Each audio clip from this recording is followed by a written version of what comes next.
قرآن کہتا ہے، اور مکڑی کے جالے سے بھی زیادہ کمزور ہیں یہ دنیا کے سہارے۔ زندگی میں اکثر مقامات پر میں نے جانا کہ میرے ساتھ اللہ کے سوا کوئی نہیں، اور تبھی مجھے اندازہ ہوا کہ صرف اللہ کا ہونا کس قدر بہتر ہے۔ سجدہ خوشی کا ہو یا غم کا، توفیق ملنا بہت بڑی بات ہے۔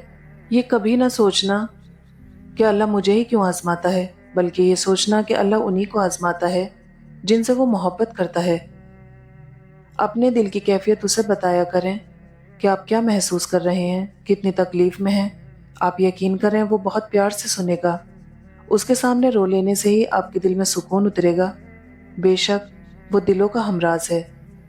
اللہ تعالیٰ فرماتا ہے، نہ تو تیرے رب نے تجھے چھوڑا ہے، نہ وہ بیزار ہوا ہے۔ اللہ ہی تمہارا پہلا ساتھی تھا اور اللہ ہی تمہارا آخری سہارا ہے۔ تم کتنے ہی گناہگار کیوں نہ ہو، کتنے ہی نافرمان کیوں نہ ہو، جب بھی تم اسے پکارو گے وہ تمہیں جواب دے گا۔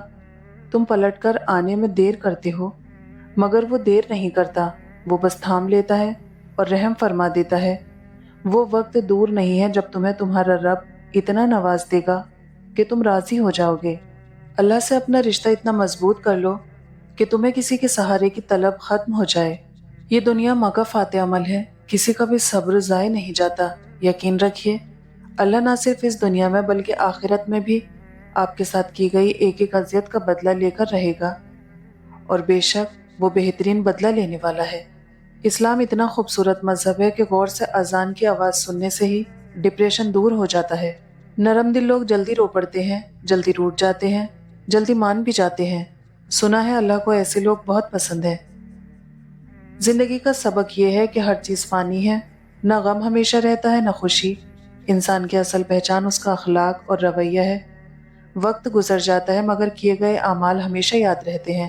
دوسروں کے لیے آسانیاں پیدا کرو، یہی اصل نیکی ہے۔ سکون تبھی ملتا ہے جب دل صاف ہو اور نیت خالص ہو۔ پوچھا گیا صبر کسے کہتے ہیں؟ جواب ملا، جب تمہاری آنکھیں آنسوؤں سے بھری پڑی ہوں مگر تمہاری زبان پہ شکوہ نہ ہو اور دل اس بات کی گواہی دے رہا ہو کہ اللہ جو کرتا ہے اسی میں ہماری بہتری ہے۔ میری زندگی میں سب سے بڑی تبدیلی تب آئی تھی جب میں نے خود کو سمجھا لیا کہ جو چیز ہماری نہیں ہے وہ ہمارے ہونٹوں کے بیچ سے بھی چھین لی جائے گی، اور جو ہماری ہے وہ دو پہاڑوں کے درمیان سے نکال کر بھی ہماری جھولی میں رکھ دی جائے گی۔ اور بس میں مطمئن ہو گئی، بے شک اللہ کے فیصلے ہماری خواہشات سے بہتر ہیں۔ بس تم ہمت نہ ہارنا، خود کو اکیلا نہ سمجھنا۔ اللہ تمہارے ساتھ ہے، وہ تمہاری زندگی کے سارے غم، مشکلیں، تکلیفیں ایسے نکال دے گا کہ تم حیران رہ جاؤ گے۔ اپنے لیے بہتری کی دعا مانگو اور باقی سب فیصلے اللہ پر چھوڑ دو۔ اللہ تم سے محبت کرتا ہے، وہ کبھی تمہارا برا نہیں چاہے گا۔ الحمدللہ کہنے کی عادت ڈالو، کیونکہ اللہ شکر گزاروں سے بڑی محبت کرتا ہے۔ باپ کا امیر ہونا یا غریب ہونا نہیں، باپ کا ہونا ہی سب سے بڑی دولت ہے۔ یا اللہ، میں نے اپنا ہر معاملہ، اپنی ہر فکر کو تیرے سپرد کیا۔ یا اللہ، مجھے اس چیز کی خوشخبری عطا کر دے جو دعا کی صورت میں نے تیری بارگاہ میں پیش کی ہے۔ سکون صرف اس بات کا ہے کہ لوگوں سے بہتر مجھے میرا اللہ جانتا ہے۔ جب اللہ بے نمازی کی دعا قبول کرتا ہے تو وہ اپنی لاڈلی عبادت تہجد میں مانگی ہوئی تمہاری دعا کیوں رد کرے گا؟ کچھ رشتے انسان توڑتا ہے اور کچھ رشتے انسان کو توڑ کر رکھ دیتے ہیں۔ کامیابی کے لیے آپ کو اکیلے ہی آگے بڑھنا پڑتا ہے۔ لوگ آپ کے ساتھ تب آتے ہیں جب آپ کامیاب ہو جاتے ہیں۔ ماؤں کے ہونے سے بڑے حوصلے ہوتے ہیں، کچھ بھی نہ کریں بس مسکرا کر دیکھ لیں تو جینے کی وجہ مل جاتی ہے۔ انسان پریشانیوں کی گنتی کرنے کا ماہر ہے لیکن اپنی نعمتوں کا حساب کرنا بھول جاتا ہے۔ الحمدللہ، میرا تو واسطہ اس رب سے ہے جو مانگنے سے پہلے عطا کر دیتا ہے۔ اللہ سے باتیں کیا کرو، اداسیاں ختم ہو جاتی ہیں۔ انسان کا نقصان مال اور جان کا چلا جانا نہیں، بلکہ انسان کا سب سے بڑا نقصان کسی کی نظر سے گر جانا ہے۔ زندگی کے ہر موڑ پر جہاں امتحان ہوتے ہیں وہاں اللہ کی مدد بھی موجود ہوتی ہے۔ اللہ کی رضا کے لیے کچھ چھوڑ کر دیکھیں، اللہ آپ کو بہترین سے نوازتا ہے۔ لوگ سمجھتے ہیں بادشاہ کامیاب ہو گئے، دولت والے کامیاب ہو گئے، اعلیٰ عہدے والے کامیاب ہو گئے، جبکہ قرآن کہتا ہے قد افلح المؤمنون، کامیاب ہو گئے ایمان والے۔ نبھانا نہیں ہوتا تو رشتے بھی مت بناؤ، کوئی دوسرا ٹوٹ جاتا ہے تمہارے ٹائم پاس کے چکر میں۔ قرآن کی طاقت، سورہ یاسین تمام خواہشوں کو پورا کرتی ہے، سورہ رحمان چہرے پر نور لاتی ہے، سورہ واقعہ رزق میں کشادگی لاتی ہے۔ دنیا کو سچا ہونے کی دلیل مت دو، بس یہی سوچ رکھو کہ اللہ سب جانتا ہے۔ میں تیری رحمت سے مایوس نہیں ہوں، یا اللہ بس مجھے ہر آزمائش میں کامیابی عطا فرما۔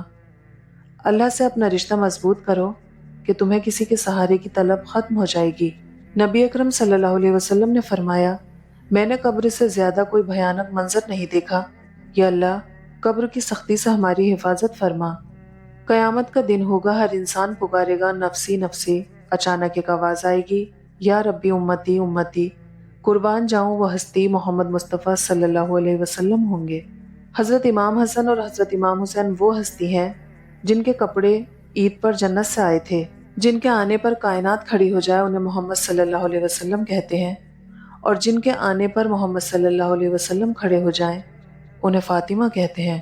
امام حسین نے فرمایا، جب جسم موت کے لیے ہے تو اللہ تعالیٰ کی راہ میں شہید ہونا سب سے بہتر ہے۔ زمین کے اوپر عاجزی سے رہنا سیکھو، زمین کے نیچے سکون سے رہ پاؤ گے۔ جو لوگ دوسروں کو اپنے فائدے کے لیے استعمال کرتے ہیں، ایک دن وہ خود بھی کہیں نہ کہیں استعمال ہو جاتے ہیں، کیونکہ یہ دنیا مقافات عمل ہے، جو بو گے وہی کاٹو گے۔ اپنی بیوی کی گود میں سر رکھ کر سونا سنت رسول اللہ صلی اللہ علیہ وسلم ہے۔ عورت کی بربادی کا وقت تب شروع ہوتا ہے جب اسے مختلف مردوں سے اپنی تعریف سننے کی عادت پڑ جائے۔ سورہ یوسف ہمیں بتا رہی ہے کہ صبر کرنے والے لوگ خوبصورت اختتام پائیں گے۔ سکون کیا ہے؟ اکیلے بیٹھ کر اللہ سے باتیں کرنا۔ حرام چیزیں کبھی سکون نہیں دے سکتی، ان میں سے ایک غیر محرم سے تعلق بھی ہے۔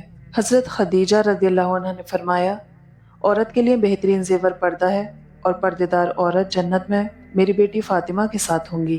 فکر نہ کرو، اللہ پاک ایسا وقت بہت جلد لائے گا جب تم اپنی آنکھوں سے اپنے لیے معجزے ہوتے دیکھو گے۔ نیند قربان کر کے جب روتی ہوئی آنکھیں اللہ کو مناتی ہیں تو خواب حقیقت بن جاتے ہیں اور تعبیریں کن میں بدل دی جاتی ہیں۔ محمد مصطفیٰ صلی اللہ علیہ وسلم نے فرمایا، میری امت کے غریبوں کا حج جمعے کی نماز ہے۔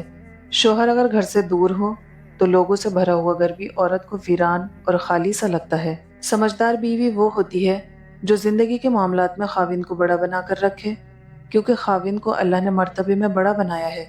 گھر سے باہر جاتے ہوئے بیوی کو بتا کر جانا بیوی کی غلامی نہیں، بلکہ بیوی کی فکر اور پریشانی کو کم کرنا ہے۔ ہمیشہ بولنا نہیں پڑتا، تمہارے آنسو بھی اللہ سے باتیں کرتے ہیں۔ لڑائی جھگڑے کے بعد عورت کی خاموشی کا مطلب مرد اس کے دل سے اتر گیا ہے، اور مرد خوش ہوتا ہے کہ عورت دب گئی اور اس کی جیت ہو گئی، جبکہ یہ اس کی ہار ہے کیونکہ وہ عورت کو ہار گیا۔ دنیا میں جن بادشاہوں اور طاقتور لوگوں کو اپنے اقتدار پر فخر ہے، قیامت کے دن ان کی کوئی حیثیت نہیں ہوگی۔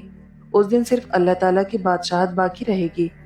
تہجد، یہاں تو ٹوٹے ہوئے لوگ سکون پاتے ہیں، اور جو خیال بھی آ جائے وہ بھی قبول ہوتا ہے، تو پھر دعا کیا چیز ہے؟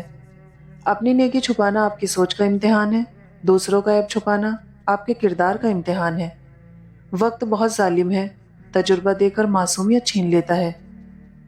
مضبوط اور ثابت قدم رہو، زندگی ماں نہیں جو ترس کھائے گی۔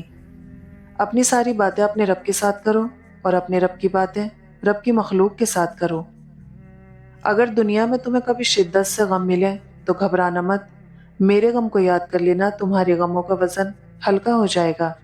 حضرت علی نے فرمایا، دو چہروں کو انسان کبھی نہیں بھولتا، ایک مشکل وقت میں ساتھ دینے والا، دوسرا مشکل وقت میں ساتھ چھوڑنے والا۔ سجدہ کرتے وقت یہ سوچا کرو کہ تم سے بڑا گنہگار اور اللہ سے بڑا مہربان کوئی نہیں ہے۔ اللہ ہر مسلمان کی حاجت کو پورا کرے۔ جب آپ مشکل میں ہوتے ہیں تو اکثر آپ یہ سوچتے ہیں کہ اللہ کہاں ہے۔ یاد رکھیے، امتحان کے دوران استاد ہمیشہ خاموش ہوتا ہے۔ اللہ تعالیٰ تمہارے لیے 3 باتیں پسند نہیں کرتا: بلا وجہ کی گپ شپ، فضول خرچی اور لوگوں سے مانگنا۔